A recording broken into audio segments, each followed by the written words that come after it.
ইউনূসের দুয়ারে যুদ্ধের কাঁটা। কেন আমরা যুদ্ধের কথা বলছি? প্রথম থেকে, আজ থেকে প্রায় 2 মাস আগে থেকে সিএন ক্রমাগত যুদ্ধের সম্ভাবনার কথা উল্লেখ করছে।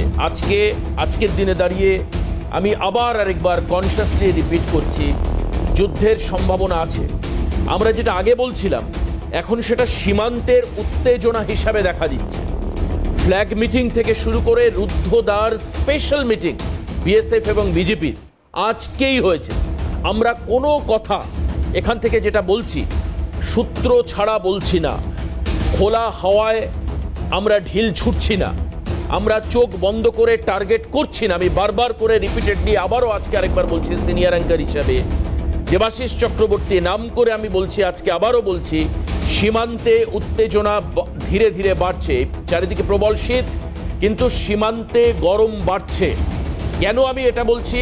আপনারা সুখদেবপুর, বৈষ্ণবনগর এবং ত্রিপুরার ঘটনা দেখেছেন। বৈষ্ণবনগর আজকে আমি দেখাবো। আচ্ছা, আমাকে একটা কথা বলুন, ধৈর্য, ইংরেজিতে পেশেন্স, এই পেশেন্স ভারত আজকেও দেখাচ্ছে। আজকের দিনে দাঁড়িয়েও ভারত ধৈর্য ধরছে। আমাকে একটা কথা বলুন, যে যেদিন এই ধৈর্যের বাঁধ ভাঙবে, অবধারিত যুদ্ধ হবে, অবধারিত। সেখানে বাংলাদেশ বুঝে নেবে তার কি পজিশন আছে, তার সেনা বল কি আছে। বাংলাদেশের গেস্টরা কথায় কথায় কেউ 14 কোটি, কেউ 16 কোটি, কেউ 18 কোটি জনসংখ্যার কথা বলেন। তারা কি করবেন? বাংলাদেশের বর্তমান সরকারের কি ভূমিকা হবে? অ্যান্টি ট্যাঙ্ক মিসাইল ব্যবহার করবেন, নাকি আধুনিক প্লেন ব্যবহার করবেন, নাকি কামান ব্যবহার করবেন? কি করবেন আমি জানি না। বর্ডার পেরিয়ে কলকাতা দখল করবেন কিনা আমি জানি না। কিন্তু বাংলাদেশকে বুঝতে হবে। আমি বাংলাদেশের শুভবুদ্ধি সম্পন্ন মানুষকে কুর্নিশ জানাই আজও এইখানে বসে। বাংলাদেশ, আমি বিশ্বাস করি প্রচুর মানুষ আছেন শুভবুদ্ধি সম্পন্ন, যারা বেশ কিছু বাংলাদেশি গেস্টের কথা শুনে লাভ রিয়াক্ট দিচ্ছেন সোশ্যাল মিডিয়ায়, হাসছেন। তারা হাসছেন। কেন হাসছেন? বলছেন কি মূর্খের প্রলাপ বকছে গিয়ে একটা ভারতীয় টিভি চ্যানেলে, যেই চ্যানেলের অনুষ্ঠান ইউটিউবে সারা পৃথিবীর মানুষ শুনছে। লাইভ টেলিকাস্টে এখন এই মুহূর্তে প্রায় কয়েক লক্ষ মানুষ এই অনুষ্ঠান দেখছেন। সারা বাংলার মানুষ দেখছেন, বিহার, ঝাড়খণ্ড, ত্রিপুরা, আসাম, একাধিক জায়গা আমাদের সরাসরি টেলিকাস্ট দেখা যায়। সারা বাংলা তো ডেফিনেটলি সেখানে মানুষ দেখছেন।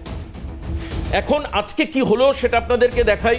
কারণ আজ থেকে 5 দিন আগেও, 2 দিন আগেও আপনারা বোঝেননি যে সীমান্তে এরকমভাবে বিজিবি বিএসএফ এর বৈঠক হতে পারে, রুদ্ধদ্বার প্রায় 2 ঘন্টার উপরে মিটিং চলতে পারে, ফ্ল্যাগ মার্চ হতে পারে। আমরা গত 48 ঘন্টায় দেখেছি সীমান্তে উত্তেজনা বাড়াচ্ছে কারা? বিজিবি। বাংলাদেশের তরফে আজকে চমকে যাবেন, নতুন করে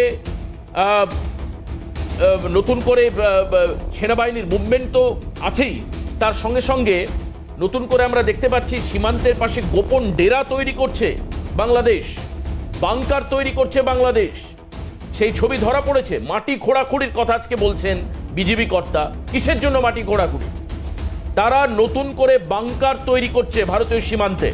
যে সমস্ত জায়গায় কাঁটাতারের বেড়া নেই, সেখানে কাঁটাতারের বেড়া দিতে বাধা দিচ্ছে।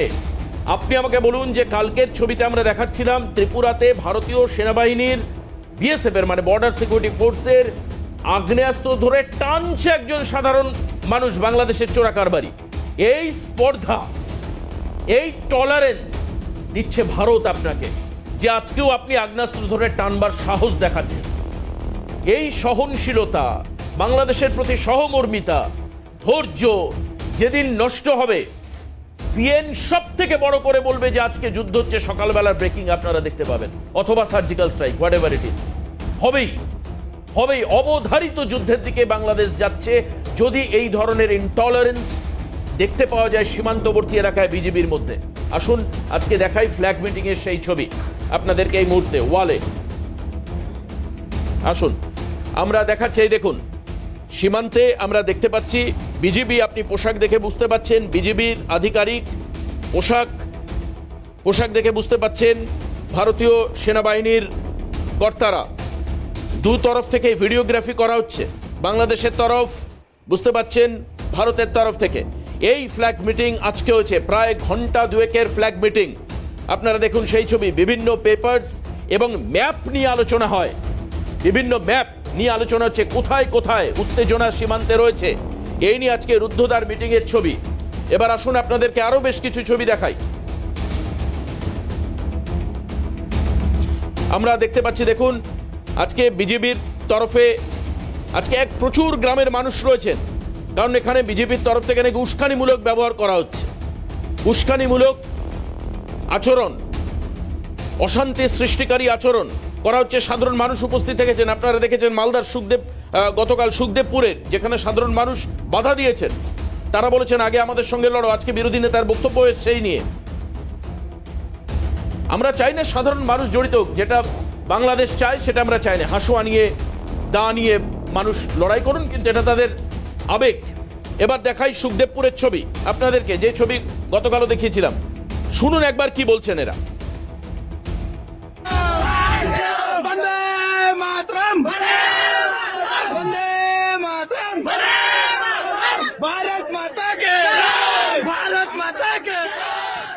ভারত মাতা কি জয়, বন্দে মাতরম। সুখদেবপুরের ছবি দেখাচ্ছিলাম। এই চিৎকারে বিজেপি পিছু হটে। বিএসএফ যদিও তাদেরকে নির্দিষ্ট সীমানা অতিক্রম করতে দেয়নি, কিন্তু আমাদের কাছে এরকম ফুটেজ আছে, আমি দেখালাম না সেই ফুটেজ, যেখানে বিএসএফ কে এই ভারতীয় এই সমস্ত নাগরিক তারা রিকোয়েস্ট করছে আমাদের ছেড়ে দিন, আমরা বিজেপির সঙ্গে ফাইট করব। এটা আমরা চাই না, ডেফিনেটলি আমরা চাই না। আনএক্সপেক্টেড ঘটনা, ডেফিনেটলি বিএসএফ আটকেছে তাদের। আসুন একবার ত্রিপুরার ছবিটা দেখাই। ভারতীয় সেনার কথা আপনারা বলছেন, দেখুন এই হচ্ছে ভারতীয় সেনা, তার আগ্নেয়াস্ত্র ধরে টানছে এক চোরা কারবারি। ঘটনাটা ভেঙে বলে আমি কালকেও বলেছিলাম, বিড়ি এবং আরো বেশ কিছু পণ্য আদান প্রদান হয় ত্রিপুরা এবং বাংলাদেশ বর্ডার থেকে। সেই চোরা কারবারিদেরকে আটকায় কালকে বিএসএফ। এবং দেখুন এই ছবিটা আরো একবার জুম করে দেখাই, যেভাবে আমরা দেখাচ্ছিলাম কিছুক্ষণ আগে। দেখুন আপনি বুঝতেই পাচ্ছেন পরিষ্কার, বিএসএফ এর আগ্নেয়াস্ত্র ধরে টানছে একজন বাংলাদেশি চোরা কারবারি। কালকের ছবি ক্যামেরা বন্দী হয়। একবার ভিডিও মোশনে দেখাই, দেখুন।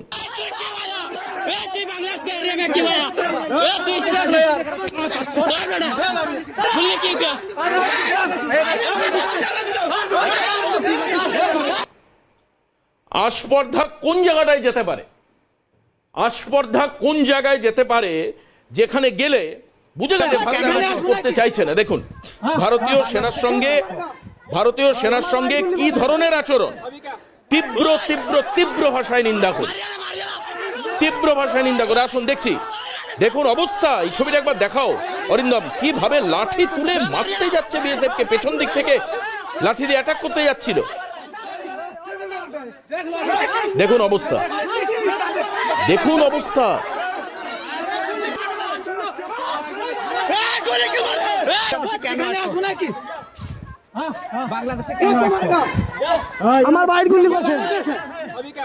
দেখুন লাঠি লাঠি তুলে মারতে যাচ্ছে। দেখুন দেখুন দেখুন দেখুন দেখুন ছবি দেখুন, দেখুন একবার। এবার আসুন মালদার বৈষ্ণবনগরের ছবি আজকে একটু দেখাই আপনাদের সবাইকে, যারা আমাদের দেখছেন, ভারত বাংলাদেশের মানুষ দেখছেন। দেখুন এখানেও আজকে কিন্তু মিটিং হয়েছে। মালদার বৈষ্ণবনগরে বিজেপির আধিকারিকদের দেখতে পাচ্ছেন, প্রচুর সাধারণ মানুষ কিন্তু তারা আজকে জমায়েত করেছিল বাংলাদেশ এর এলাকায়। এই বিজেপিকে দেখতে পাচ্ছেন। কালকের ঘটনার পর বাংলাদেশিদের কি তাহলে একত্রিত করেছিল বিজেপি? দেখুন বাংলাদেশের দিকে প্রচুর সাধারণ মানুষ, বুঝতেই পাচ্ছেন এদের পোশাক আশাক দেখে। বাংলাদেশের দিকের অংশের আমরা ছবি দেখাচ্ছি, দেখতে পাচ্ছেন বিজেপি ফ্রিলি মুভমেন্ট করছে। ওদের পোশাকগুলো দেখুন, একটু লালচে ছাপা ছাপা পোশাক, যেগুলো ওখানকার বিজেপির যারা কর্মী তারা পড়েছেন। এবার আসুন আপনাদেরকে দেখাই বাংকারের ছবি। বাংলাদেশ সীমান্তে মাটি খোঁড়াখুড়ির কথা বলা হচ্ছে। কিসের মাটি খোঁড়াখুড়ি ক্লিয়ার করে দিই, আসুন দেখাই। এই দেখুন, এই হচ্ছে বাংকার। এই যে দেখুন বাংকার, এই মাটি দিয়ে উঁচু করে এদের একটা মানে টেম্পোরারি বাংকার করা আছে। তার পেছনে এরা কংক্রিটের বাংকার তৈরি করছে। এখন এই মুহূর্তে বাংকার বানাচ্ছে বিজেপি, তার ছবি ধরা পড়েছে। দেখুন এই হচ্ছে জমিতে একটা টেম্পোরারি বাংকার তৈরি করা হয়েছে সর্ষে ক্ষেতের। বাংলাদেশের দিককার ছবি, বাংলাদেশের দিককার ছবি। আমাদের ক্যামেরায় যতটা এসছে আমরা জুম করে সেই ছবি দেখানোর চেষ্টা করছি। দেখুন মাটির মধ্যে অস্থায়ী বাংকার, সর্ষে ক্ষেতের পাশে আমবাগানের মধ্যে অস্থায়ী বাংকার। এই বাংকার তৈরি করা হয়েছে। এই মাটি খোঁড়াখুড়ি যে ইস্যুটা আসছে, এটা আপনি শুনতে পাবেন বিজেপি কর্তা কি বলছে। আমি আবারও বলছি, সিএন কোনো খবর সূত্র এবং কনফার্মেশন ছাড়া করছে না। দেখুন, আমি দায়িত্ব নিয়ে বলছি, দেখুন মাটি খোঁড়া হয়েছে পুরো গোটা ব্যাপক এলাকা জুড়ে, একদম স্ক্রিনের এই মাথা থেকে ওই মাথা অব্দি আপনি দেখতে পাচ্ছেন এই যে খুঁড়ে মাটি খুঁড়ে রাখা হয়েছে, তার পেছনে বাংকার তৈরি করা হয়েছে। এই অস্থায়ী বাংকার কেন তৈরি করছে বাংলাদেশ? আর যখন এই প্রস্তুতি সর্ষে খেতে বাংকার হোক, আমবাগানে বাংকার হোক, বুঝে নেবে ভারতীয় সেনা। অন্যদিকে আমাদের আরেকটা বড়, যেটা আমাদের বলতে পারে একটা রেভলিউশনারি একটা অ্যাপ্রোচ ভারতীয় সেনার, সেটা হচ্ছে ব্রহ্মোস 2 এর আজকে 9 তারিখ, আজ থেকে ঠিক 7 দিন পরে বঙ্গোপসাগরে মালাক্কার দিকে সেখানে কিন্তু ব্রহ্মোস 2 এর পরীক্ষামূলক উৎক্ষেপণ। ব্রহ্মোস 2 যেটা সুপারসনিক, যেটা প্রথম ছিল ব্রহ্মোস 1, তার থেকেও অনেক বেশি ক্ষিপ্রতা সম্পন্ন, অনেক বেশি গতি সম্পন্ন। এটা হচ্ছে ব্রহ্মোস 1 সুপারসনিক ব্রহ্মোসের উৎক্ষেপণের আগের ছবিটা আপনাদের দেখাচ্ছি, যেটা আগের ছবি। এর থেকেও ব্রহ্মোস 2 যেটা তৈরি করা হচ্ছে রাশিয়ার সঙ্গে একত্রিতভাবে, এই ব্রহ্মোস 2 কিন্তু এটা আপনারা দেখছেন ব্রহ্মোস 1 এর ছবি, যে সেনাবাহিনীর মহড়াতে নিয়ে আসা হয়েছিল, সেখান থেকে এই ছবি ক্যাপচার করে আমরা দেখাচ্ছি আপনাদেরকে। এই ধরনেরই ক্ষেপণাস্ত্র ব্রহ্মোস 2 অনেক বেশি পাওয়ারফুল এবং পারমাণবিক অস্ত্র বহনে সক্ষম এই ব্রহ্মোসের পরীক্ষামূলক উৎক্ষেপণ বঙ্গোপসাগরে করা হচ্ছে। কোথা থেকে করা হচ্ছে? কোনো একটি সেনাবাহিনীর জাহাজ থেকে করা হচ্ছে ব্রহ্মোসের উৎক্ষেপণ। আগামী 17 বা 18 বঙ্গোপসাগরে বেশ কিছু নিষেধাজ্ঞা জারি করা হয়েছে সাধারণ অসামরিক যান চলাচলের ক্ষেত্রে। নিরাপত্তা ব্যাপারটাকে মাথায় রেখে ভারত এগোচ্ছে, তবে ব্রহ্মোস লাগবে না। আমি সেদিন একজন সেনাবাহিনীর সঙ্গে, মানে বর্তমান একজন সেনাবাহিনীতে কাজ করে একজন জওয়ান, তার সঙ্গে কথা বলছিলাম। আমি কালকেও বলেছি, আবারও আজকে বলছি। সে বলল, যদি সকালবেলার চা খাওয়ার পরে আমাদের কাছে ইনফরমেশন আসে যে বাংলাদেশকে অ্যাটাক করতে হবে, দুপুরের লাঞ্চের আগে বাংলাদেশ দখল হয়ে যাবে। Debashish da, it is true and true. বলছে কংগ্রেস আমলে যে সমস্ত ইনসাস বা ইত্যাদি ছিল, সমস্ত কিছুকে ঢেলে বদলানো হয়েছে। সেনাবাহিনীর বাজেট অনেক বাড়ানো হয়েছে এখন এই মুহূর্তে।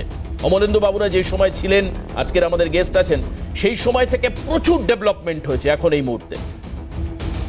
3 থেকে 4 ঘন্টা লাগবে বাংলাদেশকে দখল করে নিতে। এটা বর্তমান একজন জওয়ানের দাবি। আমি তাকে অনুরোধ করেছিলাম টিভিতে আসবার জন্য, বোকার মতো অনুরোধ করেছিলাম। সে বলল, আমাদের সার্ভিস রুলে নেই দাদা, আমি টিভিতে আসতে পারবো না। যারা প্রাক্তন সেনাকর্তা তারা বলতে পারবেন।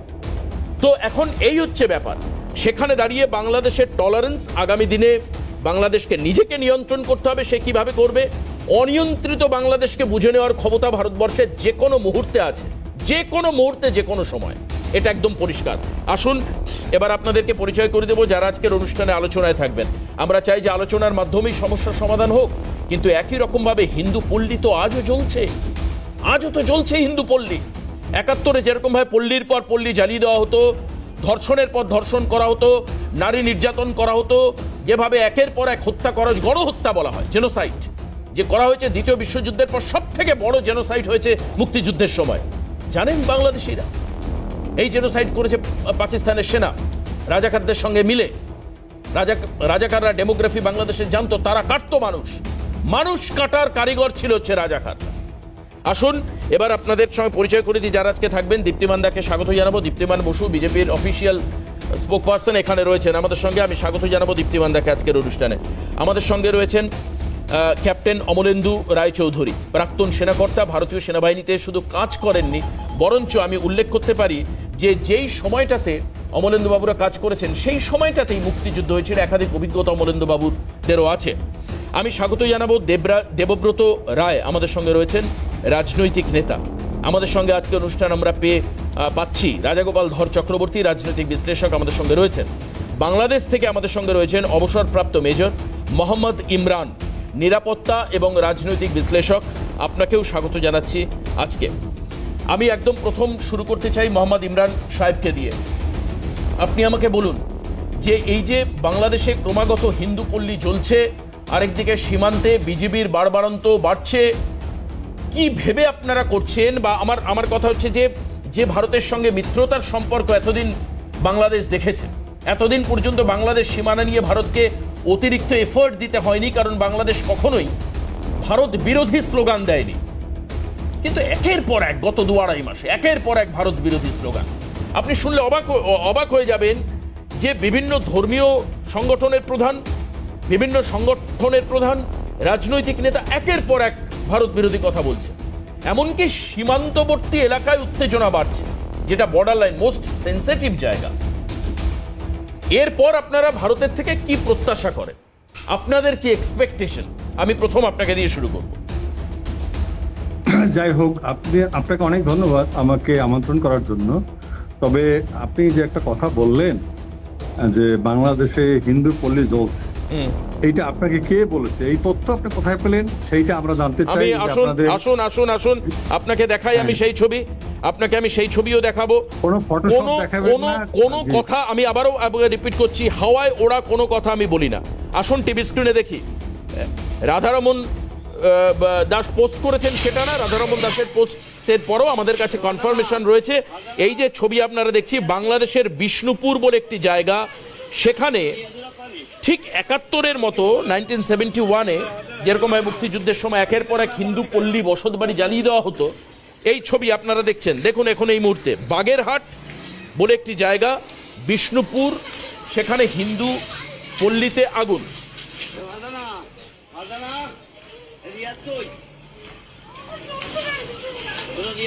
এবার আপনি দেখুন আরেকটা ছবি, ভয়েস অফ হিন্দু, বাংলাদেশের একটি সোশ্যাল উইংস, সোশ্যাল মিডিয়া, তারা কি ছবি সামনে আনছে একবার দেখুন, দেখাই আপনাদের। এই যে ছবি দেখতে পাচ্ছেন সম্প্রতি, মানে আমি তো রিসেন্ট টাইমের ছবি দেখাচ্ছি, রিসেন্ট পাস্টের ছবি। Voice of Bangladeshi Hindu x post handle, সেখানে চট্টগ্রামের হাটবাজারি চৌধুরীহাটে ভেরিফাইড এক্স অ্যাকাউন্ট দেখতে পাচ্ছেন আপনি। Blue tick, that means verified account, verified account, this is not fake account sir.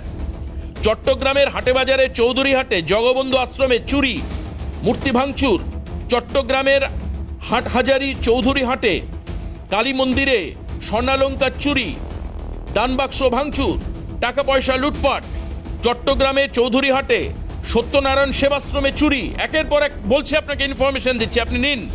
চট্টগ্রামে হাটাবাজারে চৌধুরীহাটে মা মগধেশ্বরী মন্দিরে ঘট চুরি, দানবাক্স চুরি, ভাঙচুর। বলুন এগুলো কি এই যে আমরা বললাম ইনফরমেশন কোথা থেকে পেয়েছি, এই হচ্ছে তার কিছু উদাহরণ আপনাকে দিলাম। এখন আমি ফ্র্যাঙ্কলি স্পিকিং আপনার সাথে, আপনি যেহেতু ভূমিকাটাই এমন ভাবে করেছেন যেন বাংলাদেশের সাথে যুদ্ধ লেগে গেছে। শোনেন, আমরা যুদ্ধ করার জন্য মানে প্রস্তুত না, আমরা ওই চিন্তাও করি না, কারণ আমরা হলাম আমাদের প্রতিরক্ষা নিয়ে আমরা চিন্তিত। We are bothered about our defence. Bangladesh একটা ছোট্ট দেশ, নতুন দেশ, এবং আমরা কাউকে কখনোই আমরা এনিমি মনে করি না, বিশেষ করে ভারতকে তো নাই, কারণ ভারত আমাদের সবচেয়ে বড় প্রতিবেশী। এবং আমরা মনে করি আমাদের কারণে আপনাকে আবার আমি রিকোয়েস্ট করছি, আমার কথা একটু শুনুন। আমার সঙ্গে আপনার শত্রুতার সম্পর্ক নয়, আমার সঙ্গে আপনার কোনো শত্রুতার সম্পর্ক নয়। আমি আপনাকে বলছি যে দিনের পর দিন যদি হিন্দু সংখ্যালঘু পল্লী জ্বলতে থাকে, তাহলে সেখানে বসে আমাদের কি করা উচিত? মৌলবাদীদের পুজো করা উচিত? আপনার কি মনে হয়? বাংলাদেশে বিশৃঙ্খলতা, আপনার তো বাংলাদেশের সৃজনশীল মানুষ, যারা এই কাজগুলো করছে, নিশ্চয়ই কালকে আপনি মশালাতে আগুন জ্বালাতে যাননি বলে আমি বিশ্বাস করি। কিন্তু যারা এইভাবে আগুন লাগাচ্ছে, মন্দির ভাঙচুর করছে, তাদেরকে বেছে বেছে তাদের বিরুদ্ধে যেহেতু বাংলাদেশ সরকার কোনো ব্যবস্থা নিচ্ছে না, তখন ভারতের কি করা উচিত আপনি বলুন, কি করা উচিত? আপনাকে শোনেন, আপনাকে একটা জিনিস বুঝতে হবে, বাংলাদেশের বর্তমানে একটা ইন্টারিম সরকার, এটা কোনো পলিটিক্যাল গভর্নমেন্ট না, এটা হলো শেখ হাসিনার বিরুদ্ধে একটা সরকার জনসমর্থনে আসছে, এটা ইলেক্টেড গভর্নমেন্ট না, ঠিক আছে? এখন এখানে রাস্তারা কেউ রাজনীতি, যারা উপদেষ্টা আছে, দুইটি সেল আছে, শেখ হাসিনার মানে লোকজন, আমাদের সেনাবাহিনীর যারা ডিজিএফআই বা এনএস বা গোয়েন্দা সংস্থা হয়েছে। আপনার কথা না ঠিক শোনা যাচ্ছে না, আপনার কথা স্যার ঠিক শোনা যাচ্ছে না। মোহাম্মদ ইমরান, আমি আপনার কাছে আসবো, একটা বিরতি নিচ্ছি, বিরতির পর আবারও আমরা ফিরে এসে নিরাপত্তা রাজনৈতিক বিশ্লেষক, অবসরপ্রাপ্ত বাংলাদেশের মেজর মোহাম্মদ ইমরানের কথা শুনবো। আমাদের যে তথ্যগুলো দেখানো হলো, এটা কতদিন চলবে আপনার থেকে স্ট্রেট অ্যাওয়ে আমি এর কনক্লুশন ডেট কবে শেষ হবে এটা জানতে চাই। কার সঙ্গে কি সম্পর্ক, আপনারা যুদ্ধের জন্য প্রস্তুত নয় না, আমি সেটা জানতে চাই না। অন্তর্বর্তী সরকারের কথা বলে আপনি রাজনৈতিক নেতাদের বাঁচানোর চেষ্টা করবেন না। অন্তর্বর্তী সরকার যা করছে, অন্তর্বর্তী সরকারের বিরুদ্ধেই যুদ্ধ হবে। বিএনপি আওয়ামী লীগের এগেনস্টে যুদ্ধ হবে না। নাগরিক সমাজের একজন আধিকারিক আমি দেখছিলাম আখতার হোসেন কালকে কি বলেছেন একবার আপনাদের সামনে শোনাই। আমি বারবার করে বলছি, আজও ভারত ধৈর্যের যে সীমা সেটাকে লঙ্ঘন করেনি, পরিষ্কার এটা। কি বলেছেন উনি একবার শোনানোর চেষ্টা করি। ভদ্রলোকের নাম আখতার হোসেন। কি বলছেন আখতার হোসেন শুনুন একবার। বাংলাদেশের সাথে ভারতের যতগুলো চুক্তি হয়েছে কোন চুক্তিতেই বাংলাদেশের স্বার্থ রক্ষিত হয় নাই। আর একবারও যদি বাংলাদেশের মানুষের দিকে আপনাদের বন্দুক উঁচিয়ে ধরেন, ওই বন্দুকের নল বাংলাদেশের মানুষ ভেঙে চুরমার করে দেবে। এই বাংলাদেশে ওই দিল্লির শিবদাস আর কোন সরকার ক্ষমতায় আসতে পারবে না।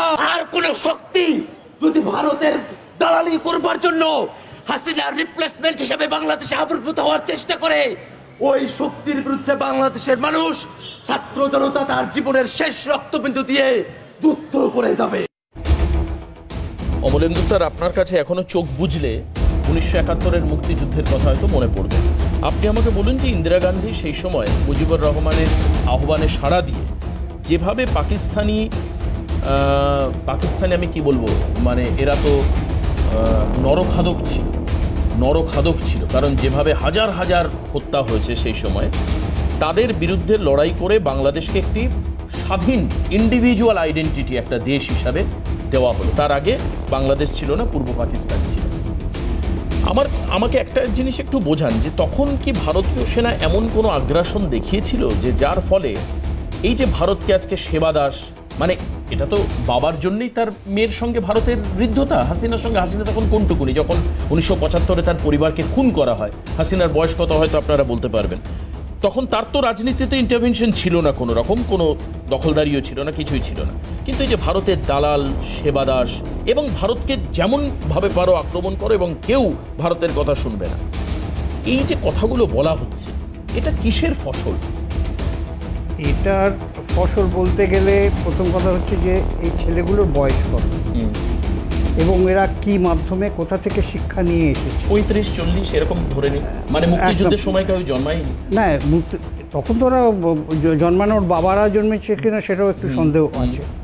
তো যাই হোক, এদের যে এই যে শিক্ষাটা, যে শিক্ষাগত মানে এদের যে ব্যাকগ্রাউন্ড, এদের যে পড়াশুনো করিয়েছে, হয় এরা মাদ্রাসা থেকে ফিরে এসে খারিজি মাদ্রাসার প্রোডাক্ট হতে পারে, অথবা একটা যে টিম তৈরি করা হচ্ছে, যে টিমটা উগ্রপন্থীদের দ্বারা পরিচালিত হবে।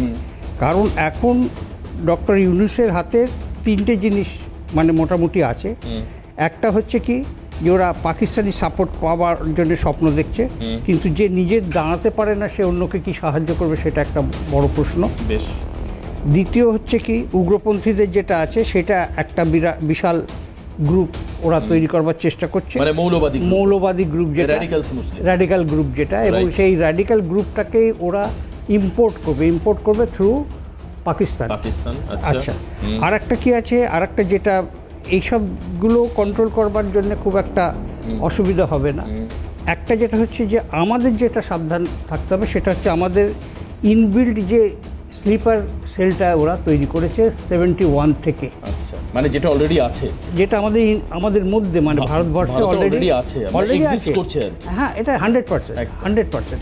এবং এই 3টে জিনিস ওরা কম্বাইন করে ওরা ভাবছে যে আমরা এরকমভাবে গিয়ে এগোবো এবং ইন্ডিয়াকে ধ্বংস করে দেবো।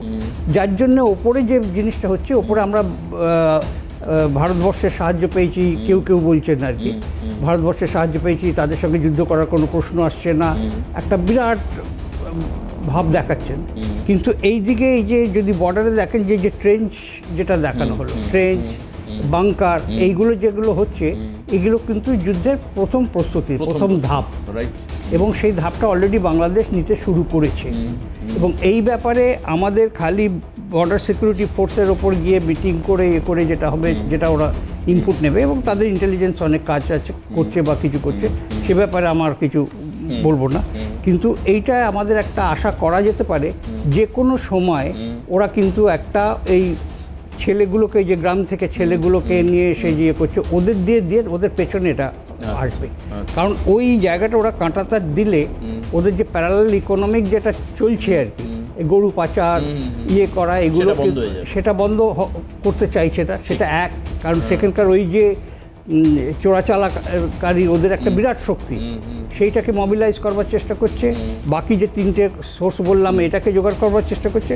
আর একটা জিনিস লক্ষ্য রাখতে হবে যে এই যে ট্রেঞ্চগুলো করছে ওরা কিন্তু আন্ডারগ্রাউন্ড ট্রেঞ্চ করে এপারে চলে আসতে পারে, সেটাও হতে পারে, সেটা নিশ্চয়ই চেষ্টা করছে। কারণ এটা পাকিস্তানের কমন জিনিস। মানে আপনি বলছেন সুড়ঙ্গ তৈরি করা, সুড়ঙ্গ তৈরি, যেটা আমাদের ওয়েস্টার্ন ফ্রন্টে অনেকগুলো ধরা পড়েছে, একটা দুটো না বেশ কয়েকটা ধরা পড়েছে। সাম্বা ফাম্বা এই সমস্ত যে সাম্বাতে আরএসপুরা অমুক তমুক এসব জায়গায় ওরা অনেক চেষ্টা করেছে। ফলে সেই জিনিসটার দিকে আমাদের ভীষণভাবে অ্যালার্ট থাকতে হবে। এখন আমাদের যেটা হচ্ছে যে বর্ডারে যে সমস্ত বিএসএফ যারা রয়েছে তারা তো নিশ্চয়ই অ্যালার্ট থাকবে, এক। দ্বিতীয় হচ্ছে যে আমাদের স্টেট পুলিশ এবং স্টেট ডিআই, হ্যাঁ ডিআই যেগুলো আছে, ডিস্ট্রিক্ট ইন্টেলিজেন্স, প্লাস আমাদের প্রত্যেকটা থানা পর্যন্ত, মানে কোন থানায় কি হচ্ছে। এবং আমি এও বলবো যে আমাদের যে নাগরিক, আমরাও যদি সতর্ক থাকতে হবে। যদি কোনো কিছু দেখি আনইউজুয়াল আমার পাশের বাড়িতে হচ্ছে বা কিছু, এগুলো কিন্তু ইনফরমেশন আনতে হবে।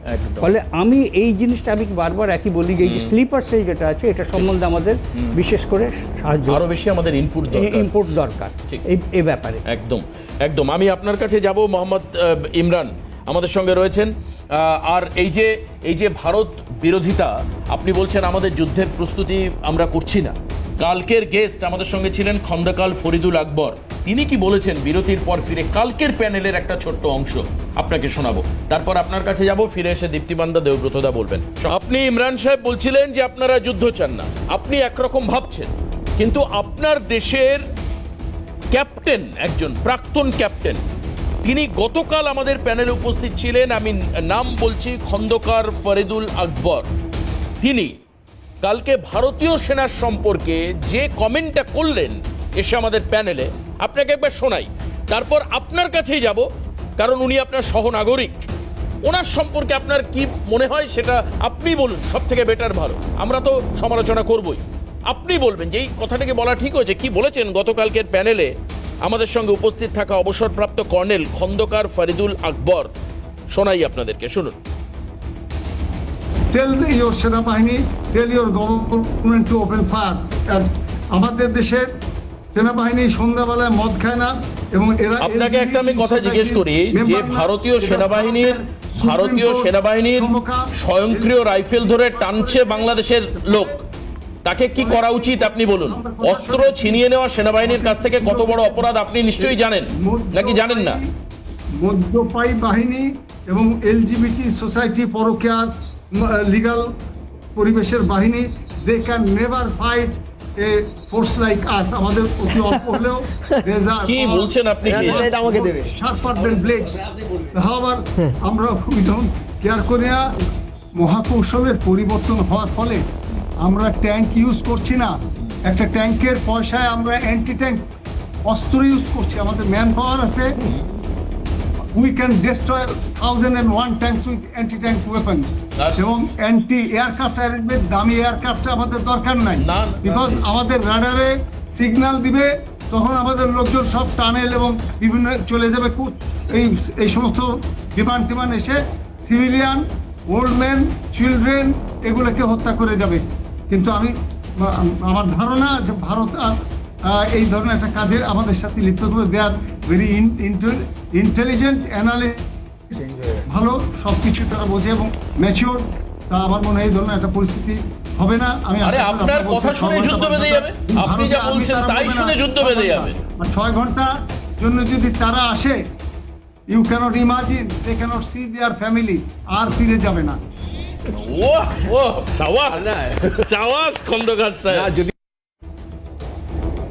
শুনছিলেন যে ভারতীয় সেনাবাহিনী গেলে বাংলাদেশে তারা ফিরে যেতে পারবে না। শুধু এটা বললেন না, বললেন ড্রাঙ্ক, এলজিবিটি কমিউনিটি ইত্যাদি নানান কথা। আপনাকে বলছি, আপনিও তো একজন মেজর, আপনি ওনার এই বক্তব্যকে সমর্থন করেন?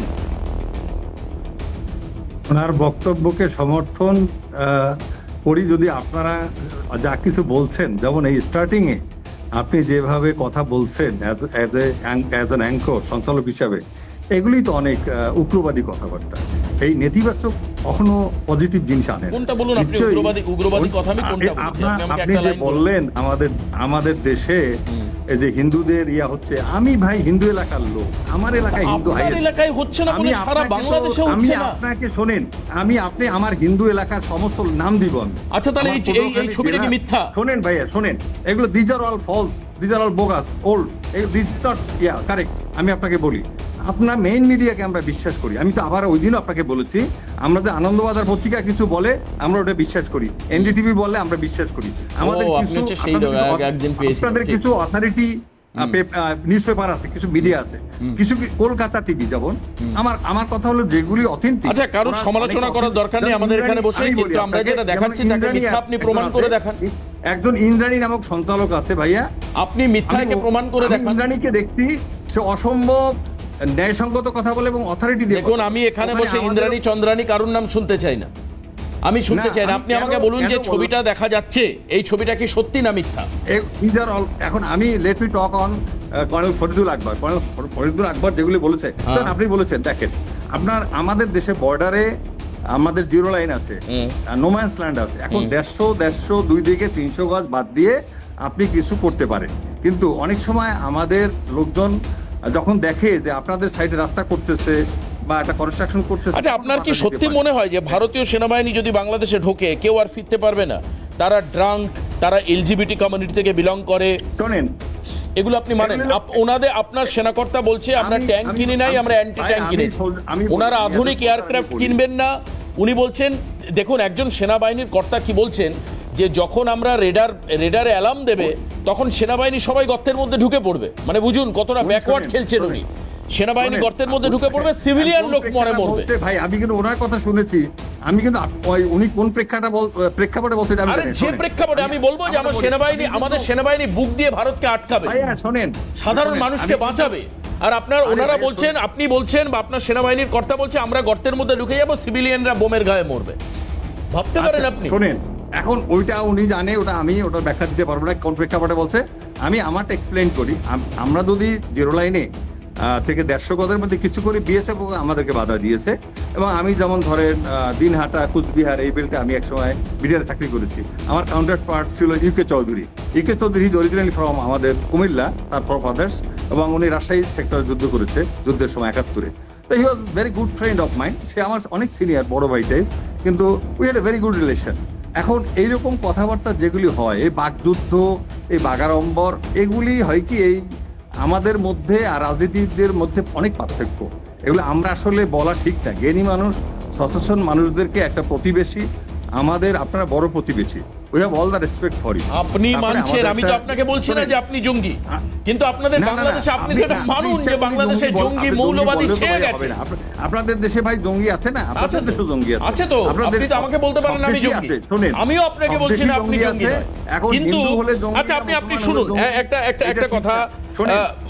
কিন্তু সবসময় জঙ্গি ইমরান সাহেব, আপনি এবার একটু ধৈর্য ধরে আমাকে একটু মাথা ঠান্ডা করতে দিন। আমার মাথার ডান পাশটা ব্যথা করছে। আপনাকে আমি একটা বক্তব্য শোনাই। একজন ইসলামী নেতা, তিনি বাংলাদেশের মাটিতে বসে Imran Hussain Siraji, I repeat again, name Imran Hussain Siraji. আপনি হয়তো পরে বলবেন যে এটাও মিথ্যা ভিডিও। ইমরান হুসেইন সিরাজি কি বলছে বাংলাদেশের মাটিতে বসে একটি ধর্মীয় সভায় কি বলছে, একবার শুনুন। আপনি শুনুন, তারপর আপনি বলবেন যে আমি কি বলছি আর কি না বলছি। শুনুন। এটা কিন্তু ভারতের গুজরাট নয়, কথা বলে, এটা কিন্তু ভারতের গুজরাট নয়, এটা কিন্তু সিকিম নয়, এটা কিন্তু কাশ্মীর নয়, এটা কিন্তু হায়দ্রাবাদ নয়, এটা 14 কোটি মুসলমানের জন্মভূমি, কিনা বলে। এটা 56,000 বর্গ মাইলের 14 কোটি মুসলমানের জন্মভূমি। এখানে যদি কেউ কোনো সময় গৌর গোবিন্দের ভূমিকা পালন করতে চাও, আমরাও শাহজালালের সন্তানেরা বসে থাকবো না। একবার শাহজালালের সন্তানদের হাতে তরবারি উঠলে এই তরবারি আর নামবে না। এই 56,000 বর্গ মাইলে একটা হিন্দু থাকতে দেওয়া হবে না। বুঝতে পারছেন? গৌর গোবিন্দের কেউ ভূমিকা পালন করলে ওনারা শাহজাহানের বংশধর হিসাবে সবাইকে কাটবেন। এক, দ্বিতীয়ত উনি বলছেন, আপনি শুধু শোনেন, বাংলাদেশের একজন ইসলামী নেতা, ইসলাম বাংলাদেশের মাটিতে বসে হাজার হাজার লোকের সামনে উনি নেতা না। আরে ভাই উনি নেতা না, আমি বলি উনি হলো, ওনারা হলো এখন এই সিজনে ওনারা মাহফিল করে, ওয়াজ মাহফিল এই শীতের সময়, সেখানে বলা যেতে পারে তো, এই মাহফিলে এই কথা বলা যেতে পারে তো। Let me talk, brother. Let me explain, because I can explain better than you, because he's from my country. এরা হলো, এদেরকে আমি চিনিও না ফ্র্যাঙ্কলি স্পিকিং, কারণ আমি ওয়াজ মাহফিল এগুলি শুনিও না, দেখিও না। যাই হোক, এরা হয় কি মানুষের মানে দাওয়াতে যায়, একটা ইসলামিক জলসা এরকম থাকে, এটা ওয়াজ মাহফিল বলে আমাদের দেশে, আপনাদের দেশে জলসা বলে। এখানে গিয়ে ওরা অনেক কথাবার্তা বলে যেগুলি জনগণ মনে করে মূর্খ কিছু মানুষ থাকে। এদের তো কান ধরে অ্যারেস্ট করা উচিত দাদা, কান ধরে থাপ্পড় মেরে অ্যারেস্ট করা উচিত, এরকম কান ধরে অ্যারেস্ট করা উচিত। আপনারা করেন না সেটা। যেটা লাস্টে যে কথাটা বলেছে সেটা খুবই আপত্তিকর আমি মনে করি। আপনি কিছুক্ষণ আগে বলছিলেন যে হিন্দুদের কিছু হয় না, বাড়ি জ্বলছে তার ব্যবস্থা, বাড়ি জ্বলছে এটা আমরা ভুল দেখাচ্ছি, এই বক্তব্যটাও তাহলে ভুল।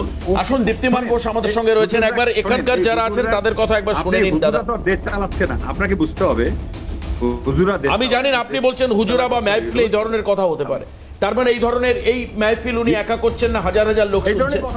ভাইয়া আমি আপনার দেশেরও কিন্তু আমি বলি, সুব্রমণিয়াম স্বামীর কথা আমরা শুনছি, শুভেন্দুর কথা শুনছি, দিলীপ ঘোষের কথা শুনছি, অনেক উগ্র কথা। সুব্রমণিয়াম স্বামী, দিলীপ ঘোষ কোন জায়গায় বলেছে যে ভারতকে জ্বালিয়ে, বাংলাদেশকে জ্বালিয়ে দাও, উড়িয়ে দাও? সামনে রাজনীতি, সামনে ইলেকশন, কারো পপুলারিটি, কোন নেতৃত্বতে উপরে যাওয়া, এই বিভিন্ন কারণে সুব্রমণিয়াম স্বামী বলেছে বাংলাদেশকে জ্বালিয়ে দাও। এই কথাগুলি যদি আমরা গৌর গোবিন্দের ভূমিকা পালন করলে প্রতিবেশী থাকে না। আপনার এখানে ইসলাম ধর্মাবলম্বীর আরামে আছে, নদীতে শুয়ে গায়ে লেপ চাপা দিয়ে ঘুমোচ্ছে দীপ্তিমান বোস। আচ্ছা শুনুন, এবার শুনুন, সবার কথা শুনে নিন, সবার কথা শুনে নিন। উনি বলেছেন বাংলাদেশের 56,000 বর্গ কিলোমিটারে হিন্দুদের কোনো জায়গা নেই। পরিষ্কার এই কথা। যদি আপনি একে যদি আপনি এন্ডোর্স করেন, এর তীব্র নিন্দা করতে হবে, অথবা বলতে হবে ঠিক বলেছে। এটা নিন্দা করি, আমি এটা নিন্দা করি, এটা খুবই আপত্তিকর, অপরাধ করেছে, অন্যায়। 56,000 বর্গ কিলোমিটার জায়গায় কেউ থাকতে পারবে না। আর লেফটেন্যান্ট কর্নেল যেটা বলছেন, তিনি বলছেন ড্রিঙ্ক করে, মেয়ে কি পরকিয়া করে, এলজিবিটি কমিউনিটি। উনি জানেন এলজিবিটি কমিউনিটি কি, কারা? আমরা তাদেরকে রেসপেক্ট করি। এলজিবিটি কমিউনিটির সঙ্গে কি সম্পর্ক? ইসলামে আমি জানি না তাকে এন্ডোর্স করে কিনা।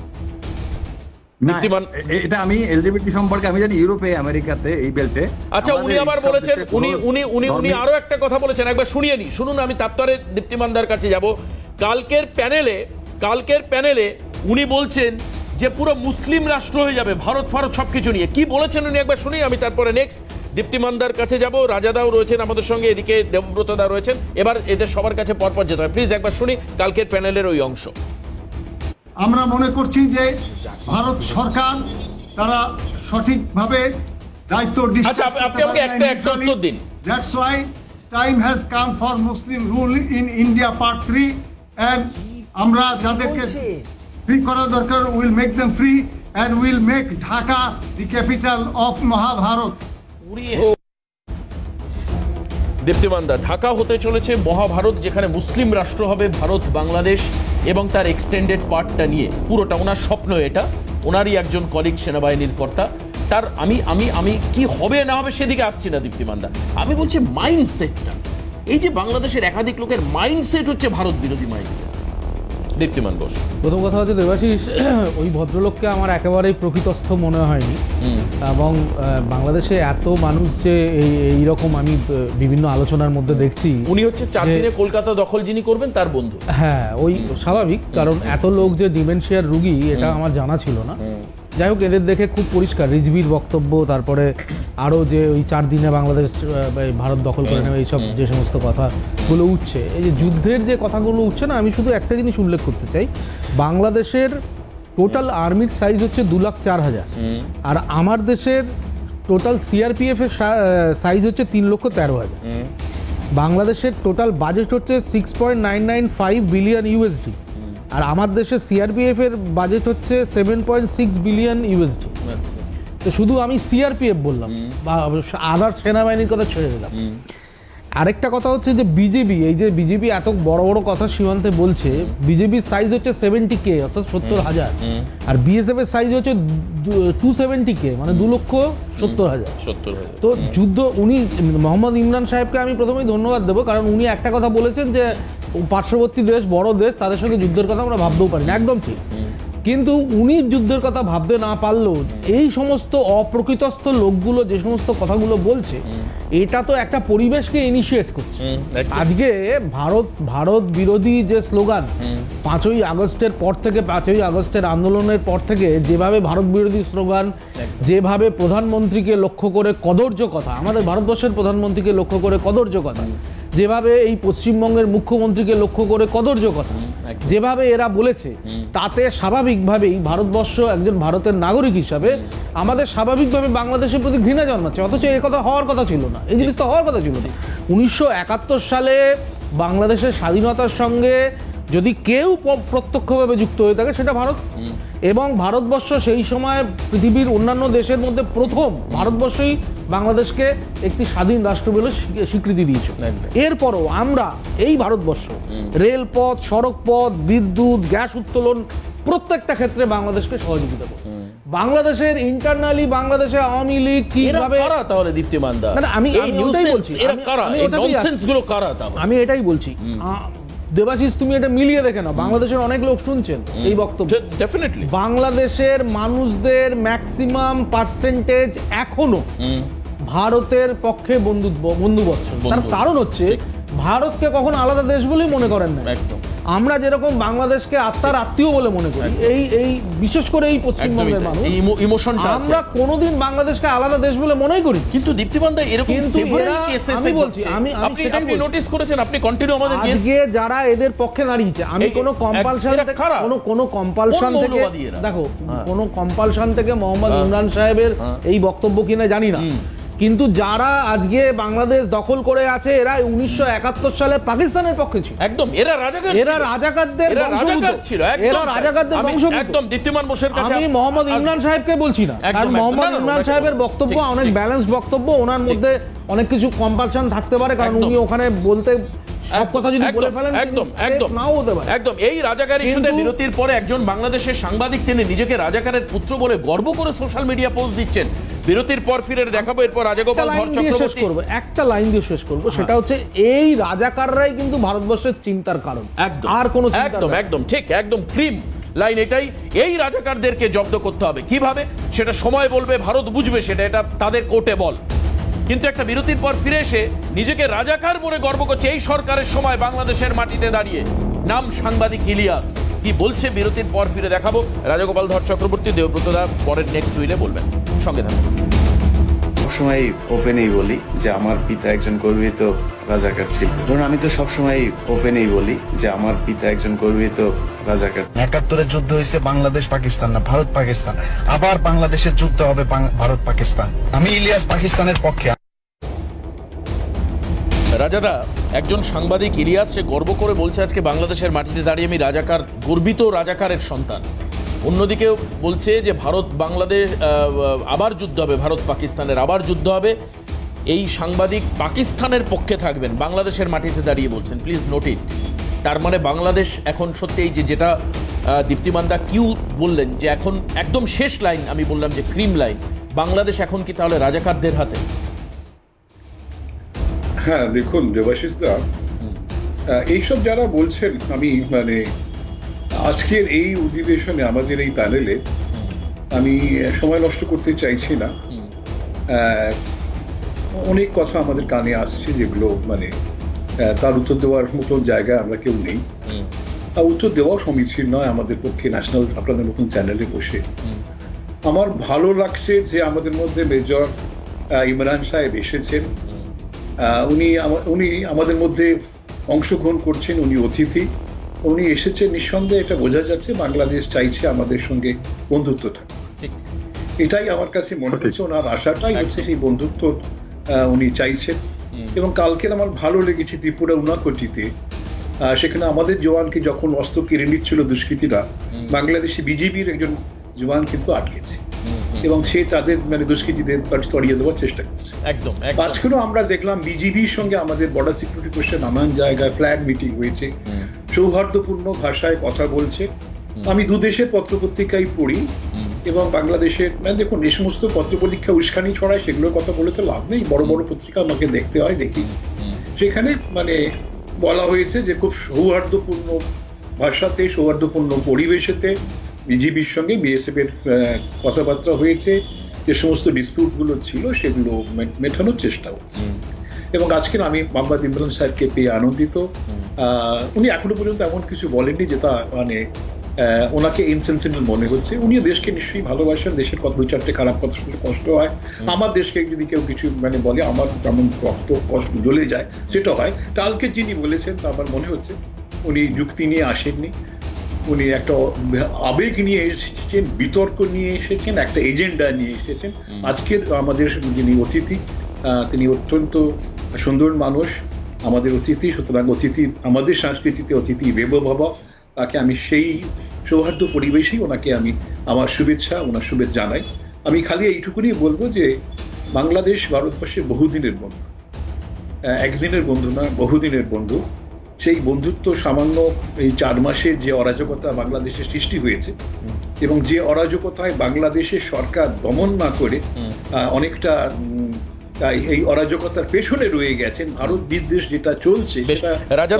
রাজাদা আপনাকে আমি বিরতির কারণের জন্য একটু থামাচ্ছি, বিরতির পর ফিরে এসে আবারও আপনার কাছেই যাব। কিন্তু আমার এটা স্থির বিশ্বাস যে মোহাম্মদ ইমরান সাহেবের মতো মানুষদের নিয়ে বাংলাদেশের চিন্তা নেই বা ভারতেরও চিন্তা নেই, কিন্তু এছাড়া বাদবাকি যারা রয়েছে, যারা অ্যাকচুয়াল রাজাকার, উনি রাজাকার নয়, বাদবাকি যারা রয়েছে তারা কি করবে, তাদের জন্য ভারত কি ভাববে? আসুন একটা বিরতির পর রাজাদা শেষ করবেন, তারপর দেবব্রত বাবু বলবেন সঙ্গে। রাজাগোপাল দা প্লিজ আপনি কন্টিনিউ করুন, কারণ যাদের হাতে ক্ষমতা রয়েছে, মানে আমি মনে করছি এখন যে মোহাম্মদ ইমরান সাহেবের হাতে ক্ষমতা নেই, ক্ষমতা রয়েছে তাদের হাতে যাদের মাইন্ডসেট হচ্ছে রাজাকারদের মতো, বা অনেকে বলছেন আমি রাজাকার, কোনো অসুবিধা নেই, আমার ইমরান সাহেবকে নিয়ে কোনো সমস্যা নেই। রাজাদা কি বলবেন?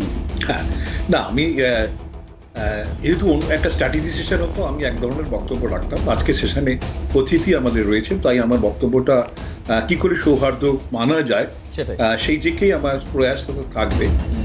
যে আমি খালি ইমরান সাহেবকে অনুরোধ করব যে ভারত আপনাদের কি ক্ষতি করেছে একটু আপনারা যদি ভাবেন, দেখেন, বলেন। বাংলাদেশের স্বাধীনতার সময় ভারতের অবদান কেউ কেউ ভুলতে চাইছে, সেটা কতটা ভোলা যায় আমি জানি না।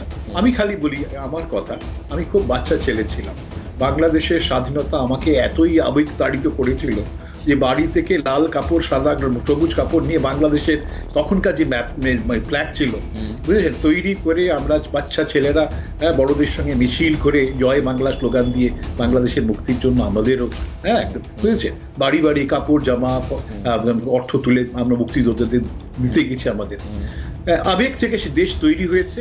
53 বছরের দেশে শেখ মুজিবর বা তার পরিবারের মানে কন্ট্রোল ছিল 20-22 বছর। অধিকাংশ সময় কিন্তু আওয়ামী লীগের বাইরেই ছিল বাংলাদেশ।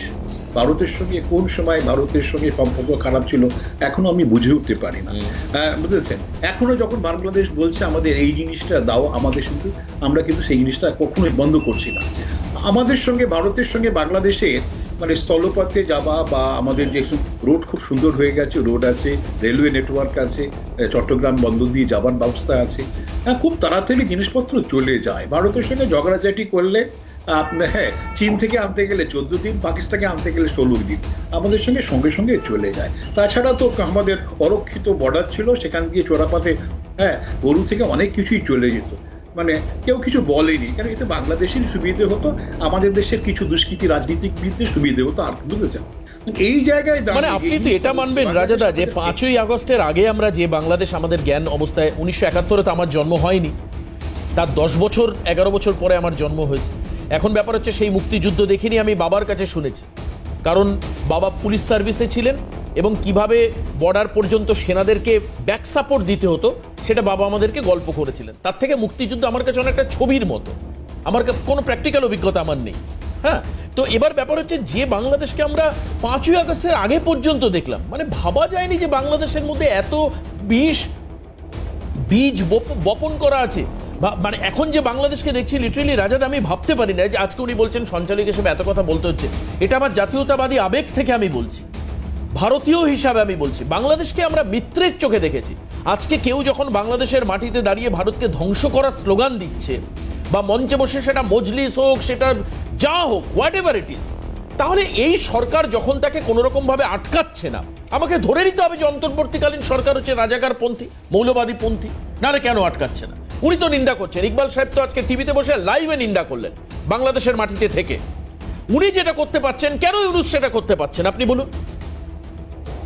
হ্যাঁ দেখুন, ইউনূস জিতে আসেনি, উনি বোধহয় বলেছেন বা কিছু, ওনার কোনো দায় নেই। ওনাকে বসিয়ে দেওয়া হয়েছে, যতদিন পারেন থাকলেন, এবং উনি হয়তো মনে করছেন যে একটা উগ্র জাতীয়তাবাদ তৈরি করে যদি মৌলবাদীদের মাধ্যমে যদি ক্ষমতায় ওনার বা ওনার কাছের লোকরা যদি ফিরে আসে, ওনার ব্যক্তিগত বা সুবিধা এরকম একটা কিছু হবে। আমি দেবব্রত বাবুর কাছে যাব। দেবব্রত বাবু, আমি প্রথম থ্যাঙ্কস জানাই রাজ্যের মুখ্যমন্ত্রীকে এই কারণের জন্য, কারণ ভারতের স্বরাষ্ট্র দপ্তরের পাশাপাশি ভারত থেকে বাংলাদেশের কাছে গ্রেপ্তার হওয়া 95 জন মার খাওয়া মৎস্যজীবী যারা বাংলাদেশ তাদেরকে বেধড়ক মেরেছে, আমাদের কাছে বাইট আছে ইন্ডিভিজুয়াল, পিঠে দাগ করে দেয়, এই করে দেয়। আমি অরিন্দমকে বলবো, কালকের প্যানেলে আমরা দেখিয়েছি, যদি সম্ভব হয় সেই বাইটটা একবার দেখাতে। তাদেরকে ফিরিয়ে আনার রাজ্য সরকারি একটা ইনিশিয়েটিভ ছিল স্বরাষ্ট্র দপ্তরের সঙ্গে হাতে হাত মিলিয়ে, গুড ইনিশিয়েটিভ। কিন্তু এই মমতা বন্দ্যোপাধ্যায়কে শুনতে হয়েছে যে উল্টোপাল্টা কথা বললে, শান্তিরক্ষা বাহিনীর কথা বললে সরকার ফেলে দেওয়া হবে। পাশাপাশি আবার এটা প্রশ্ন, এই যে উনি বললেন যে মুসলিমরা ভারতেও তো এরকম জঙ্গি আছে, কিন্তু দেবব্রতদা আপনি তো মানেন যে এই যে রাজ্য সরকারের মানে মমতা বন্দ্যোপাধ্যায় ক্ষমতা আসার পর বা তার আগে মুসলিমরা কতটা নিরাপদে এখানে থাকে? কালকের গেস্ট বলছিলেন যে বাংলাদেশে মন্দির পাহারা দিতে হয়। দেবব্রত বাবু, আমাদের এখানে মসজিদ পাহারা দিতে হয় না, আমরা তো হিন্দু মেজরিটি। শুনুন, কি বলবেন? বাস্তব যেটা, যখন দেশ আমাদের স্বাধীনতা করলো 47 সালে, বর্তমান পূর্ব পাকিস্তান এবং বাংলাদেশ মিলিয়ে যে পরিমাণ মুসলিম ছিল, তার থেকে বেশি মুসলিম আমাদের দেশে রয়ে গেছিলেন আমাদের দেশকে আপন ভেবে।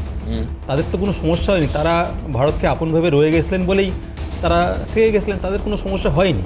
কিন্তু বাস্তবে যে হিন্দু নিপীড়ন যে বাংলাদেশে হচ্ছে, এটা তো অস্বীকার করার জায়গা নেই। সেটা ইমরান সাহেব অস্বীকার করতেই পারে, অদ্ভুতভাবে ইমরান সাহেব কিন্তু অস্বীকার করতেই পারেন, কিন্তু সারা পৃথিবীর আমরা খবরাখবর যেখান থেকে পাই, একটু খোঁজ খবর রাখলেন দেখা যায় সত্যি বাংলাদেশের নির্ভরযোগ্য মিডিয়াই খবর করছে। এটা অস্বীকার করার জায়গা নেই। কিন্তু আমরা একজন সাধারণ মানুষ হিসেবে যেটা বলি, একটা দেশ উন্নতি করতে গেলে আমাদের টাকার মান উন্নয়ন দরকার। টাকাটা আমাদের বাড়ছে কিনা, টাকার মান ডলার বলুন পাউন্ড বলুন সেখানে বাড়ছে কিনা, সেই জায়গাটা আমাদের দেখতে হবে। আমাদের আকচি হিংসাহিংসি টুকটাক থাকতে পারে, সেটা এখন রাজাকাররা আপনাদের বন্ধু হয়েছে, রাজাকাররা আপনাদের মা বোনদের হত্যা করলো, ধর্ষণ করলো, খুন করলো, আপনারা ভুলে গেলেন, ইতিহাস ভুলিয়ে দিলেন। সেটা আপনাদের সম্পূর্ণ ব্যক্তিগত ব্যাপার। কিন্তু আপনাদের এই ভুলে যাওয়ার কারণে আমাদের দেশের যদি কোনো সমস্যা আসে, কিন্তু সেটা তো আমরা বরদাস্ত করতে পারি না। আপনারা ভারত বিদ্বেষ দেখাবেন, ভারতের পতাকা মারিয়ে যাবেন, ছোট ছোট শিশুদের ভারত বিদ্বেষ শেখাবেন, আপনাদের মৌলবাদীরা হুমকি দেবে। কিন্তু আমরা তো কতটা সহনশীলতা দেখাবো? একটা তো সীমা আছে না। আমাদের সেই শ্রীকৃষ্ণের ভাষাতেই বলতে হয়, তোমাদের 100 অপরাধ আমরা ক্ষমা করে দেবো, কিন্তু 101টা তো করবো না বাবা। আপনারা আমাদের ভাইয়ের মতো, আমাদের সাথে আপনাদের সংস্কৃতি, আত্মীয়তা, আমাদের সব কিছুই প্রায়, অন্তত পশ্চিমবঙ্গের সাথে আমাদের বাংলার সাথে দুই বাংলা আমরা অভিন্ন মনে করি না, আপনাদের ভাই মনে করি, ছোট ভাইয়ের মতো। ছোট ভাইয়ের ভালো হোক, উন্নতি করুক, আমরা নিশ্চয়ই চাই। উন্নতি করুন না, বাণিজ্যে করুন উন্নতি। আর যুদ্ধ কেউ চায় না, সারা পৃথিবীতে কেউ যুদ্ধ চায় না। 2-1টা যুদ্ধবাজ দেশ ছাড়া কেউ চায় না। যুদ্ধ করলে কারোর লাভ হয় না, ক্ষতি তো হয়, বরঞ্চ তৃতীয় পক্ষের লাভ হয়। আর যাদের ভরসা আপনারা বলছেন কোথা থেকে পারমাণবিক বোম এনে মারবেন, হুমকি দিচ্ছেন, তাদেরই দেখুন না তাদের অর্থনীতি কোথায়। একটা পঙ্গু লোক কি একটা সহযোগিতা করতে পারে? কতটা করতে পারে জানি না। আসুন না আমরা উন্নতিতে আমরা ডেভেলপ করি, আরো এগিয়ে চলি। ভাবে হয় দেবব্রত বাবু, এই যে যারা মৌলবাদ বা এই ধরনের কথা বলছে, তাদেরকে যদি সরাসরি সরকার তাদের বিরুদ্ধে ইনিশিয়েটিভ নেয়, বাংলাদেশ সরকার, আমাদের নেওয়ার দরকার। এটা তো দেশের অভ্যন্তরীণ বিষয়। যারা ভারত বিরোধী কথা বলছে তাদেরকে বলা উচিত, সরকারের পরিষ্কার স্ট্যান্ড পয়েন্ট থাকা উচিত যে ভারত আমাদের বন্ধু, সিন্স ইন্ডিপেন্ডেন্স। কাজে ভারতের বিরুদ্ধে কোনো কথা হলে তার বিরুদ্ধে শাস্তিমূলক অবশ্যই ব্যবস্থা নেওয়া হবে। কিন্তু কার্যত আমরা সেটা দেখতে পাচ্ছি না। একবারও বলছি ইমরান সাহেবের কথা খুব ভালো লাগলো, উনি আমাদের অতিথি, খুব ভালো লাগলো। আপনাদের মতো মানুষ আমরা চাই, আরো মানুষ এগিয়ে আসুন। আপনারা একটা নতুন বাংলাদেশ করবে, করুন না, নিশ্চয়ই খুব ভালো কথা। নতুন বাংলাদেশ করুন, অর্থনীতিতে এগিয়ে আসুন, শিক্ষায় এগিয়ে আসুন, স্বাস্থ্যে এগিয়ে আসুন, আরো স্বনির্ভর হন। আমরা চাই তো অবশ্যই। আমার বাড়ির বাগান ভেঙে কুকুর ছাগল এসে গাছ খেয়ে যাবে, আমরা বেড়া দেবো না, এটা তো হতে পারে না। নিশ্চয়ই আমাদের দেওয়ার অধিকার রয়েছে। আর দেখুন, আমাদের সহনশীলতা দেখাবো, আমাদের বন্দুক কেড়ে দেবে, দেখছেন, চোখের সামনে দেখতে পাচ্ছেন। সে বন্দুক, একটা বন্দুকের ক্ষমতা একটা বাঁশের ক্ষমতা সমান নয়, একটা লাঠির ক্ষমতা সমান নয়। ভারত সহনশীলতা দেখাচ্ছে, এখনো দেখাবে। আপনারা হাতটা বাড়ান না, আমরা তো হাত বাড়িয়ে কালকে গুলি চালালে এটা একটা বড় ইস্যু হয়ে যেত যে ভারতীয় বর্ডার গার্ড বা সিকিউরিটি ফোর্স তারা গুলি চালিয়েছে। এটা কাম্য না। এবার দেখাই, আমি অমলেন্দু স্যারের কাছে আসব, কিন্তু তার আগে যে ঘটনার জন্য আমি দেবব্রত বাবু, নেত্রী, রাজ্যের মুখ্যমন্ত্রী এবং ভারতের স্বরাষ্ট্র দপ্তরকে থ্যাঙ্কস দিলাম, সেটা হচ্ছে 95 জন মৎস্যজীবী তারা ভুল করে বাংলাদেশ সীমানায় ঢুকে পড়েছিলেন, তাদেরকে বাংলাদেশ বর্ডার সিকিউরিটি ফোর্স তারা গ্রেপ্তার করেছিল। কিন্তু তারপরে তাদের সঙ্গে কি হলো সেটা একবার আপনাদেরকে দেখায়। মর্মন্তুদ এই কাহিনী। মানে দেখুন, পার্শ্ববর্তী দেশের জলসীমা উল্লঙ্ঘন আপনারাও করেন, আমরাও করতে পারি, এটা ভুলক্রমে হয়, ভুলবশত হতে পারে হয়তোবা, কিন্তু তার জন্য যে পানিশমেন্ট বাংলাদেশ ভারতীয় মৎস্যজীবীদের দিল, আমি বলছি না, মমতা ব্যানার্জি বলছেন না, বা স্বরাষ্ট্র দপ্তর থেকে বলছেন না, খোদ মৎস্যজীবীরাই কি বলছেন একবার শুনুন। জাল টান দিনতে আমরা সীমায় ঢুকে গেছি, ওখানে আমাদেরকে ফৌজগার্ড ধরেছিল, ধরে আমাদের ফৌজগার্ড তখন প্রচুর মারধর করেছে। হ্যাঁ, মারধর করেছি। তখন ওখানে মঙ্গলা থানা নিয়ে গেছিল, থানায় দিয়ে সেখান থেকে একদিন পরে আমার কিতাবা বাগানার জেলে নিয়েছে। ওই আত্মা বান্ধিয়েছিল, মারিছে, খুব মারা নেভিতে লাঠি দিয়ে, জায়গায় সব জায়গায় ব্যথা, দাগ করে ফেলছে মেরে। আমাদের মহাজনকেও মেরে 5-6 বার অজ্ঞান করে বলছে কেটে জলে ফেলে দেবে মহাজনকে। আমাদের এই পদে মেরেছে, এই সাইডে মেরেছে। হ্যাঁ, কোমরে লেগেছে স্যার, কি ব্যথা পেয়েছি। হ্যাঁ, ঘেঁটি লেগেছে, এই সমস্ত খুব কষ্ট, খুব। হ্যাঁ গো স্যার। অমলেন্দু স্যার, কারুর বয়স 28-30, আবার কারুর বয়স আমার যেটা দেখে মনে হচ্ছে অন্তত 65-70-এর কাছে। এই মৎস্যজীবী কাউকে ছাড়েনি, বাংলাদেশ প্রত্যেককে মেরেছে, কাউকে দাগ করে দিয়েছে, মানে হাতে পায়ে মেরে ব্যথা করে বেঁকিয়ে দিয়েছে শরীর। ঠিক পাশাপাশি কাউন্টার পার্ট, ভারতও 90 জনকে আটকে ছিল, তাদেরকে সসম্মানে মুক্তি দেওয়া হয়েছে। শুধু এই মৎস্যজীবী নয়, 93,000 1971 যে পাকিস্তানি সেনাকে আটকানো হয়েছিল, আপনার মুখ থেকে আমার গল্প শোনা, তাদেরকে সসম্মানে টেনিস খেলিয়ে, ফুটবল খেলিয়ে, ভারতের খাওয়া খেয়ে 1 বছর পর তারা বন্দি প্রত্যর্পণ চুক্তি অনুযায়ী পাকিস্তানে ফেরত গেছেন। তাহলে এই ভারত এই যে আতিথেয়তা বারবার দেখাচ্ছে, তার কাউন্টার পার্টে এই ধরনের হিংস্র ঘটনা, হিংসাত্মক ঘটনা ঘটছে, এটা কেন হচ্ছে? এটার কারণ, আসল কারণ যেটা, এটা এদের একটা ডিএনএর মধ্যে থেকে গেছে। আচ্ছা, আমি কথাটা হয়তো খুব খারাপ লাগলো শুনতে, কিন্তু আমি বাধ্য হলাম বলতে। আমরা যেটা বলছি যে এত ভালো করে, যেমন ইমরান সাহেব আজকে এসছেন, মেজর ইমরান সাহেব, যেহেতু আপনিও ইউনিফর্মের লোক, আমিও ইউনিফর্মের লোক, তো ন্যাচারালি আমরা একটা জিনিস খুব পরিষ্কারভাবে বুঝি, যেটা সত্যি সত্যি বলি, যেটা মিথ্যা মিথ্যা। এখন বাংলাদেশের যে প্রেজেন্ট পজিশনটা, সেটা আপনি কেন হয়েছে সেটা আশা করি আপনি জানেন। কারণ 71 অপারেশনের পর পাকিস্তানের একটা গেম প্ল্যান আছে যে ইন্ডিয়াকে একটা নাজেহাল করা, এবং তাদের একটা প্রেম যে এখন উঠলে উঠেছে বাংলাদেশের প্রতি, এটা কিন্তু সাজানো প্রেম, এটা কিন্তু আসল আন্তরিক ভালোবাসার নয়। কারণ যে লোকগুলো 3 লক্ষ মা বোনেদের ইজ্জত হানি করে, তাদের প্রেগনেন্ট করে দিয়ে শেষ করে দিতে পারে, তারা আজকে এসে ভাই দাদা বলে থাকবে আর কালকে আপনাদের ভালো করবেন না, সেটা বোঝবার ক্ষমতা আশা করি আপনাদের মধ্যে নিশ্চয়ই আছে, এবং সেরকম ইন্টেলিজেন্সের লোক প্রচুর আছে। এবং যারা মৌলবাদী নন, যারা উদারপন্থী বা যারা ঠিক নিজের জাতকে চেনে, মানে বাঙালি হিসেবে, কারণ আপনাদের আমাদের মধ্যে তফাৎ কিছু নেই। একটা পশ্চিমবঙ্গের বাঙালি যতটা আপনার নিকট হবে, একটা পশ্চিম পাকিস্তানের লোক কিন্তু ততটা আপন আপনার কাছে হতে পারে না, এটা আপনারা জানবেন বা জানেন। পাকিস্তান, একদম মানে পরিষ্কার কথা। এবং এটা আপনারা হয়তো দেখেছেন, এই যে কদিন আগে বোধহয় একটা কনফারেন্স হচ্ছিল যেখানে বসে পাকিস্তানি একজন নিয়ে আমাদের একজন বসে একটা ফাংশন দেখছে, হাই কমিশনার, সেটা পাক হাই কমিশনার, তার পাশে সার্জিস আলম, এই নতুন নেতা আর কি, নতুন নেতা, এবং তার পাশে একটি আমাদেরই মেয়ে বসেছিল। সেই মেয়েটিকে কিরকম ভাবে করছে, মেয়েটির মুখ চোখ লাল হয়ে কি অবস্থা হয়েছে সেটা দেখা গেছে। এই হচ্ছে ওদের আসল চরিত্র। এবং আমি আপনাকে বলছি 71 অপারেশনে একটাও ট্রেঞ্চ পাওয়া যায়নি যেখানে একটা মহিলার মানে দেহ ছিল না, এবং এই দেহগুলো কোনো বুলেট দিয়ে মারা নয়, সব বনেট চার্জ করে করে মারা অনেকগুলো, যেগুলো দেখে আমাদেরই একজন ব্রাদার অফিসার তার মানে রীতিমতো সে মানে ভীষণভাবে পশুর মতো ব্যবহার শুরু করে দিয়েছিল। এবং যখনই পাকিস্তানি জড়িত, যাই হোক সেগুলো অন্য কথা, সেগুলো না বলাই ভালো, এইরকম অবস্থা হয়ে গেছিল। এখন ব্যাপারটা হচ্ছে এরা যেটা আছে এটাকে বাংলাদেশকে মধ্যে আপনাদের সঙ্গে প্রীতি ভালোবাসা দেখিয়ে কিছু অলরেডি ওরা উগ্রপন্থীকে ঢুকিয়েছে, এবং তাদের দিয়ে এই যে নাটকগুলো হচ্ছে এগুলো কিন্তু বাংলাদেশি লোক নয়। অমলেন্দু স্যার, তাহলে কি আবার পাকিস্তান এখন বাংলাদেশকে দখল করার চেষ্টা করছে এইরকমভাবে? আচ্ছা, এইরকমভাবে এই যে করছে, ওরা দেখছে যে ইন্ডিয়াকে টাইট দিচ্ছে, ইন্ডিয়াকে আমরা এই করছি, ইন্ডিয়া আমাদের ভয় পাচ্ছে, এই করছে, এই যে বর্ডারে দাঁড় করিয়ে দেওয়া, এবং এই যে এলিমেন্টগুলো, এই যে উগ্রপন্থী যেগুলো ম্যাক্সিমাম কিন্তু এই অ্যাক্টিভিটিসগুলো কিন্তু ম্যাক্সিমাম পাকিস্তানিদের, এবং তারা এদের এসে যে শিক্ষা দেওয়া হচ্ছে, বলছে যে ট্রেনিং দেওয়া, এই ট্রেনিংগুলোই হচ্ছে, এবং এরাই বসিয়েছে বর্তমান সরকারটাকে। এবং বর্তমান সরকারের এখন ওই যেটা আমাদের একজন বক্তা আগেই বলেছে যে বাঘের পিঠে চড়া, এই কথাটা ভীষণ মানে অ্যাপ্রোপ্রিয়েট, তাৎপর্যপূর্ণ, একদম ঠিক। আমি অবশ্যই আসবো আবারও অমলেন্দু স্যারের কাছে সময় থাকলে। বিরতির পর ফিরে এসে দীপ্তিমানদা বলবেন, রাজাগোপালদার কাছে আরও আরেকবার যাব, কিন্তু তার আগে আরেকবার শুনে নেব এই স্যারের বক্তব্যের পর, অমলেন্দু স্যার বক্তব্যের পর মোহাম্মদ ইমরান সাহেব কি বলবেন এরপরে। একটা ফিরে আসলাম বিরতির পর।